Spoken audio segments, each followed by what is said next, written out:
gente, tudo bem? Eu sou a professora Mariana e estou aqui hoje com a Williane, nossa intérprete de Libras, para a aula de Ciências da Natureza, para o 7º ano.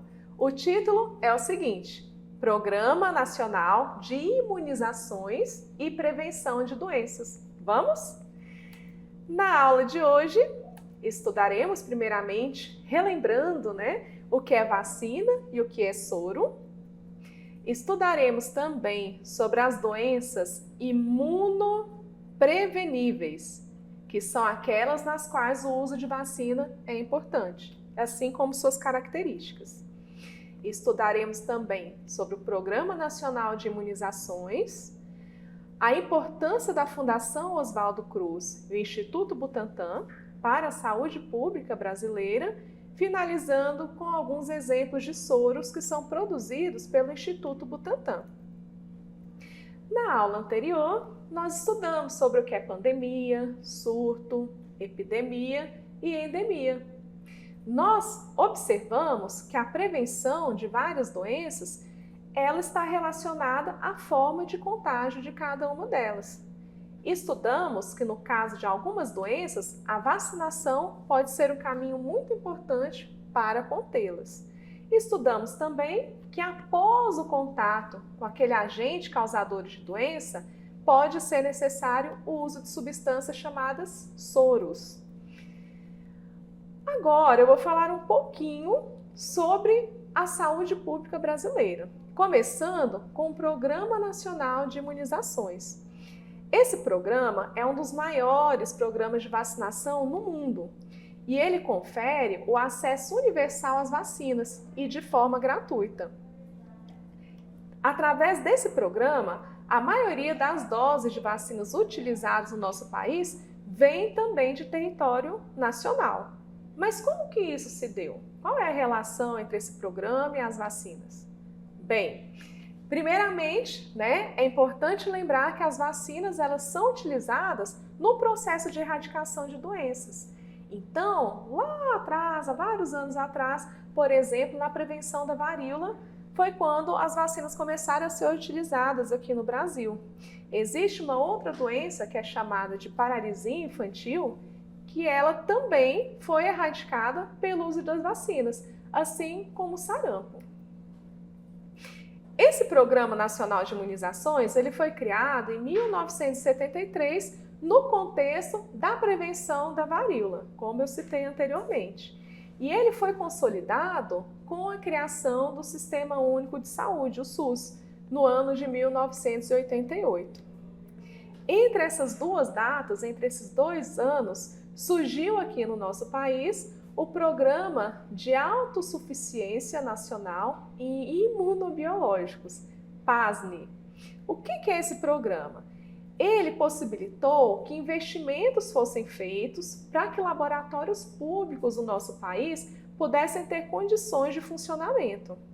E, principalmente, dentre esses laboratórios públicos, quem tocava esse programa, quem direcionava o funcionamento dessas políticas públicas, era, em especial, o Instituto Butantan e a Fundação Oswaldo Cruz.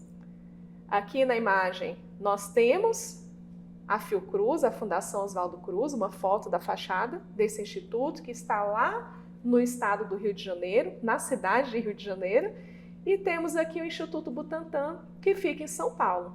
Então, esses 2 centros que nós temos, esses 2 centros de pesquisa que nós temos, ele é responsável, então, pela transferência de tecnologia entre diversos países. Então, no Brasil, nós recebemos tecnologias e também enviamos tecnologias, possibilitando, então, esse intercâmbio voltado à saúde pública. E aí, nesse contexto, nós temos o que nós chamamos de calendário vacinal, que são as vacinações que são destinadas às crianças, às gestantes e adultos, com essa intenção de prevenção. Então, eu vou citar rapidamente para vocês alguns nomes dessas doenças e como elas se dão. A primeira delas é a cachumba. Certamente, quem tem mais ou menos aí a minha idade já pode ter tido cachumba, porque até então nós não tínhamos vacinação para a nossa faixa etária. Essa vacina ela é destinada a crianças e adultos ou idosos. A cachumba ela é provocada por um vírus. através do contato das gotículas de saliva da pessoa contaminada para uma pessoa não contaminada, e dentre os sintomas, um deles é a inflamação das glândulas salivares, fazendo com que essa região do pescoço, abaixo da orelha, fique bastante inchada. Outra doença é a coqueluche. A coqueluche é provocada por uma bactéria, também pela inalação de gotículas de saliva, e um dos principais sintomas é a falta de ar e uma tosse intensa. E quando a pessoa retoma o ar, ela costuma fazer um barulhinho que parece um assovio. É bem característico da tosse da coqueluche.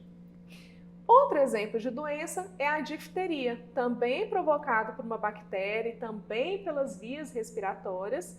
E o principal sintoma é febre e dificuldade para falar e deglutir. Aqui eu apresento para você uma membrana que aparece muitas vezes na garganta da pessoa que está com a difteria. É bem característica também. Uma outra doença é a febre amarela, que ela é uma doença viral, tem um vetor, ou seja, um ser vivo que transmite de pessoas a pessoas, no caso, o próprio mosquito da dengue, o famoso mosquito da dengue, e os sintomas incluem, dentre outros, o amarelamento da pele e dos olhos. Aqui, o famoso mosquito da dengue. Temos a hepatite A, que é uma doença viral provocada pela ingestão de água e alimentos contaminados, e é uma doença que provoca a inflamação do fígado. Já a hepatite B, ela também é viral, também provoca esse inchaço no fígado, mas a via de transmissão é sexual. Influenza, a gripe, que é provocada por um vírus, causa todos aqueles sintomas típicos da gripe, como tosse, espirro, dor de garganta, dor no corpo. Enfim, nós conhecemos bem, né, como ela é e a transmissão da gripe.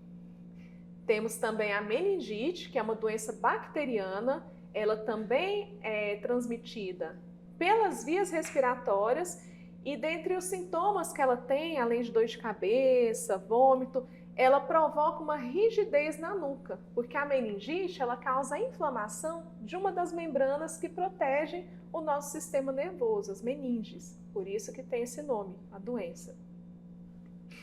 Papilomavírus, também chamado de HPV, que é uma doença sexualmente transmissível. Suas principais características envolvem a presença de algumas verrugas de cor rosada na região genital. Outra doença é a pneumonia, provocada por bactéria, cuja transmissão se dá pela inalação das gotículas de saliva, e dentre vários sintomas que ela apresenta, um deles é a inflamação dos pulmões, podendo causar uma tosse com sangue.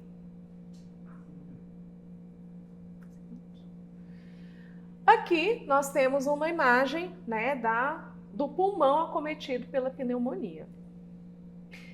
Outra doença é a poliomielite, chamada também de paralisia infantil, provocada por um vírus, cuja transmissão se dá pela ingestão de água ou alimentos contaminados, e o sintoma principal que pode acarretar, o sintoma mais grave, é a infecção de células motoras, dificultando a marcha da pessoa, causando atrofia muscular e também paralisia. Aqui nós temos uma imagem que representa essa atrofia muscular. Temos também o rotavírus, que como o nome já diz é provocada por vírus. A sua contaminação se dá pela ingestão de água ou alimentos contaminados, e os sintomas envolvem diarreia e, em alguns casos, desidratação. Temos também a rubéola, que é uma doença viral, também transmitida pelo ar, com sintomas semelhantes ao da gripe. Sarampo, doença viral, também responsável por surgimento de manchas na pele, e cuja transmissão se dá pelo contato direto ou indireto com a saliva da pessoa com essa doença. Tétano, uma doença bacteriana que é provocada através de lesões profundas na pele e pode causar contrações nos músculos, provocando asfixia da pessoa. Tuberculose, doença bacteriana provocada, transmitida também pelo ar, que causa problemas respiratórios na pessoa. Pode causar também a eliminação de sangue pelas vias aéreas. E a catapora, que provoca várias manchinhas na pele, além de enjoo, vômito, sendo também transmitida pela saliva contaminada daquela pessoa que possui a doença. Aqui eu mostro para você algumas bolhas que são características da catapora. Bem, então as vacinas, elas são muito importantes no processo de prevenção de todas essas doenças que eu citei aqui rapidamente para você. E além disso, gente, o Instituto Butantan, ele fabrica também soros responsáveis, então, pelo tratamento daquele indivíduo que entra em contato com algum micro-organismo ou alguma toxina eliminada por determinados seres vivos, como, por exemplo, as serpentes. Para cada grupo de serpentes, existe um soro específico para o tratamento desses sintomas que podem ser desencadeados pela mordida da serpente. Temos soro voltados também para a prevenção dos males causados pelo acidente que envolve escorpiões, em especial escorpião amarelo, marrom ou preto. Temos também o soro voltado para o tratamento de acidentes envolvendo aranhas, armadeira e aranha marrom. Há também soro para o tratamento de contato, para prevenir os males ligados ao contato com lagartas do gênero Lonomia, aqui, como eu aponto aqui no meu cursor. Temos o soro que previne a difteria, assim como o tratamento do tétano. Nós já citamos essas doenças nos slides anteriores. Há soros também para neutralizar a toxina de uma bactéria que provoca uma doença chamada botulismo. E finalizando com o soro que previne a raiva, que é aquela doença ligada principalmente à mordedura de animais mamíferos, certo? Eu gostei muito de estar aqui com você e gostaria de revisar alguns pontos. Falamos sobre a prevenção de doenças, que está ligada à sua forma de contágio. Conversamos também sobre o Programa Nacional de Imunizações, sobre a importância da vacinação para a saúde pública. Citamos também sobre a importância da vacina na erradicação de doenças, inclusive há várias doenças aqui no Brasil que foram erradicadas dessa maneira. Conversamos também sobre os tipos de soro que o Instituto Butantan fabrica aqui no nosso país, certo? Então, espero que você fique bem, espero encontrá-lo em outras oportunidades, espero que você tenha gostado dessa aula e desejo a você tudo de bom. Um grande abraço, fique bem e até mais!